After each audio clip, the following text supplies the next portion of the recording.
happening tonight in Vancouver.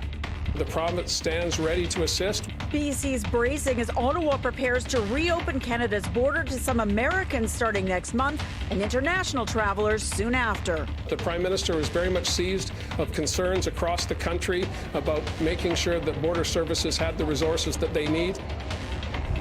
Hate-laced graffiti targeting Muslims has been found in Surrey's Newton neighborhood. Police are now trying to find those responsible.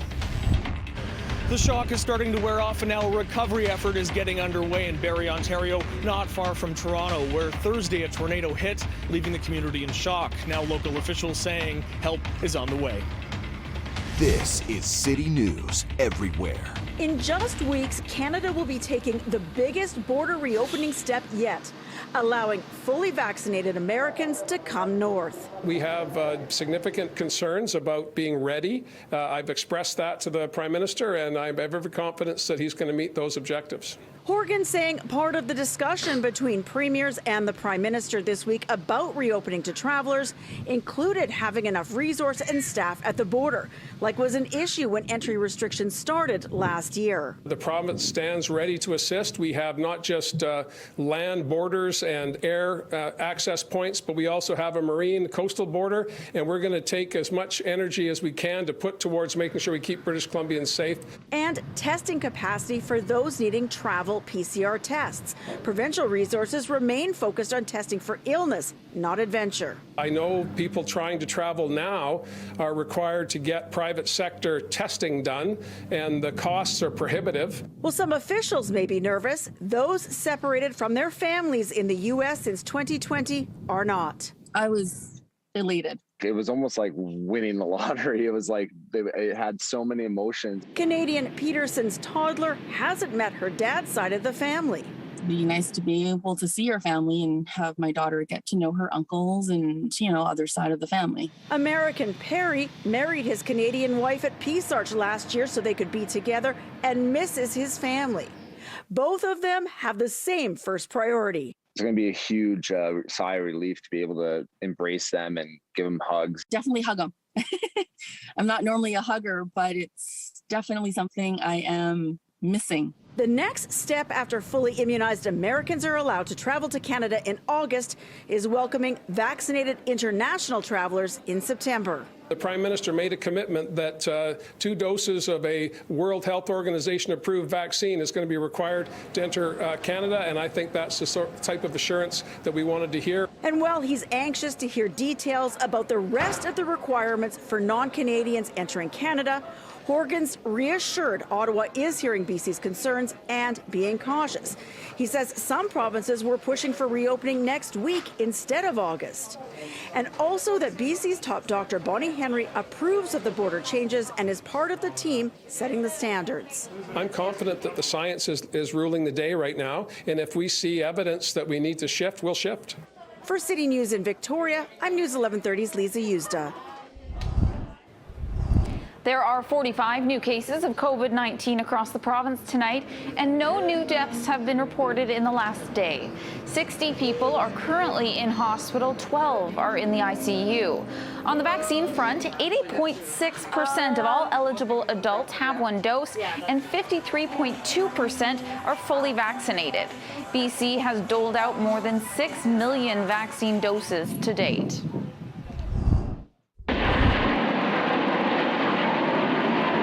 There were some special visitors in town this afternoon. The Snowbirds roared into Vancouver today as part of Operation Inspiration.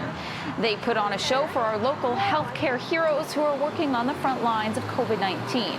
The team took off from YVR at 3 o'clock this afternoon and flew over some landmarks and hospitals across the Lower Mainland, including here at BC's Children's Hospital. The News 1130 Air Patrol also got a good look at the Snowbirds as they flew over Burnaby this afternoon. Deaths linked to BC's recent heat wave may be higher than initially believed. Updated numbers from the BC Coroner Service show 808 people died between June 25th and July 1st. The 5-year average for that time period is less than 200. The Fraser Health Region alone recorded 353, accounting for almost 44% of the total. It's not yet clear exactly how many deaths are heat-related because investigations haven't been completed. For over a week, Surrey RCMP says people have been finding hateful graffiti in different places throughout the Newton neighborhood. The latest instance was reported on Wednesday. Some of the vandalism includes a garbage bin, which was found here at this mosque. These incidents started on July 5th. Our latest incident was reported to us on July 14th.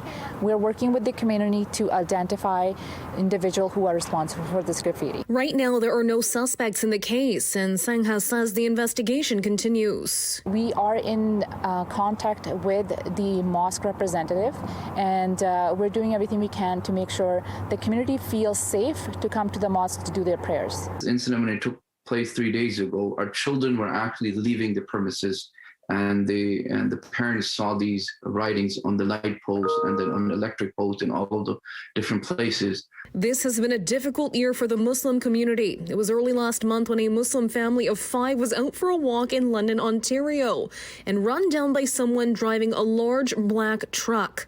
The case is still before the courts. Shahir Bashir is with the BC Muslim Association. After the restrictions, almost 1.5 years or more, people have just started to come back to the mosque. Now they feel threatened by the society that they're living in. Bashir wants to know at what point there will be tangible change so that the Muslim community is protected. Are we waiting for another London family incident? Is that what we're looking for before we take action? So I think, we need to be smart. We need to be a little proactive. The officials as well, RCMP, council, MPs, federal government, provincial government, all the governments need to come together, sit on one platform and include all of the minority communities in the Muslim community and have a dialogue with them and ask them that how can they make them feel better and safe in their communities. We want our community to know that we are with them, and there is no place for anything like this graffiti is mentioning in our community. You're being asked to call police if you have any information. In Surrey, Ria Renouf, City News. There's a heavy police presence surrounding the Surrey Central bus loop tonight. Transit police say some buses are being rerouted from the area. They say RCMP are currently investigating some sort of incident. Police tape is up at 102nd Street and University Drive. We will keep you updated with any information that comes into our newsroom. An arrest has been made after some frightening moments near a busy intersection in Vancouver this morning. Police were called to Main Street and East 1st Avenue at around 9:30 this morning after a man wearing body armor was spotted holding what appeared to be a rifle. Officers distracted the man with a flashbang and were able to take him into custody. The suspect wasn't hurt, neither was anyone in the area. It turns out the rifle wasn't real. The man will likely be charged with mischief. Global Affairs Canada says the body of a third Canadian has been recovered from the rubble of a condo building that collapsed near Miami in late June. The victim has not been identified, but is among 4 Canadians believed to have perished after the building fell on June 24th. And one of the 6 to be recovered in the last 24 hours. 92 of the 97 confirmed dead have been identified so far. Life is far from back to normal, and it won't be for a while in this Barrie, Ontario neighborhood after Thursday's confirmed tornado. We still see sites like this, a home completely collapsed on the ground, but also we're seeing sites like this, a cleanup underway. Neighbors now hard at work putting their lives back together with the help of local officials, contractors, and each other. Melissa Stremas is one of them. She lives here just on Sun King Crescent and was home when the tornado hit. Me and the 3 kids were home. My husband was at work, and it was just a matter of screaming at them, get their butts in the basement, and just holding. I mean, it was like 10 minutes. But the whole house was shaking. We could just hear things hitting the house and rattling around. And, They were good, though. I mean, as long as they saw me smiling, it helped them get through it. Melissa also hosting a guest Friday afternoon she certainly wouldn't have expected earlier this week. Ontario Premier Doug Ford, who arrived while surveying damage in the neighborhood, for describing the scene as devastating. We're going to be here supporting them. If insurance doesn't cover, then we're going to step up and help them out. We're just going to be in communications with the mayor and for their request. But anything the city needs, we're going to be there for them. Anything the homeowners that the insurance doesn't cover, we're going to be here for them. Meanwhile, the city's fire chief saying they've increased their assessment of the damage, now believing between 100 and 150 homes were damaged, with roughly 60 being uninhabitable. People who need to return to their home for medications, personal effects, and so forth, escorting them in, assisting them to get what they need for the next 48 to 72 hours, and then escorting them off the premise. Do you want tarps or? I got it right here. And now, countless volunteers like Spencer can now be seen in the area, helping simply to clean up, even distributing food, water, and ice cream before a rebuilding effort can get underway. I grew up in Barrie, and I've been a member of the community all my life, and it's just, heart-wrenching to see something like this happen in your own, backyard. So whatever I can do to help, really. Fortunately, nobody was killed when the tornado hit. Those who were injured are now believed to be recovering. In Barrie, Ontario, David Zura, City News. With the Blue Jays receiving the green light to play their remaining home games in their home in Canada, Vancouver Canadians fans are asking, what about our team? According to the voice of the Seas, Tyler Zickel, local baseball fans have reason to be cautiously optimistic. How is it home, not home in Hillsborough? The short answer would be it's been fantastic. We've been really welcomed in by the community. I think I shouted out the Hops front office last time we spoke and have to double down on those compliments this time around. The facility has served our purposes and then some, though with all those good things, the undertone of all of it is this isn't Nat Bailey. This isn't Vancouver. So made the best of it, above 500 at Ron Tonkin, whether it's the home team or as the visitors in 6 games against the Hops earlier this year. And we'll start a series with them tomorrow as the visitors over in Hillsborough. But that being said, certainly big Nat Bailey and Vancouver-sized hole in our collective heart as we continue to try and chase first place in the 6-team High A West. Now, Tyler, have you heard any more about whether the Seas will be playing in Vancouver before the end of the season? Now, you said never count Vancouver out.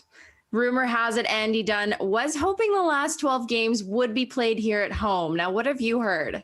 I'm typically one of the last people to find out, which I'm okay with. I'm just the guy on the radio. But that being said, everything that we've been talking about under the fearless leadership of Andy, for sure, obviously he is pushing hard to get the Seas back to Nat Bailey when it's safe, when it's okay to welcome 100% capacity. So everybody's pulling on the same side of the rope to get the Seas back when it's the right time to do so. So everything is trending upwards. But for now, the plan is to be in Hillsborough until the time comes. And if and when that time comes, the Seas will be ready to make the switch. So, Tyler, you're originally from San Diego, and you ended up in Oregon rather serendipitously, but how are you enjoying touring the Pacific Northwest? And then how's the team sort of handling touring it with Vancouver not being one of the stops?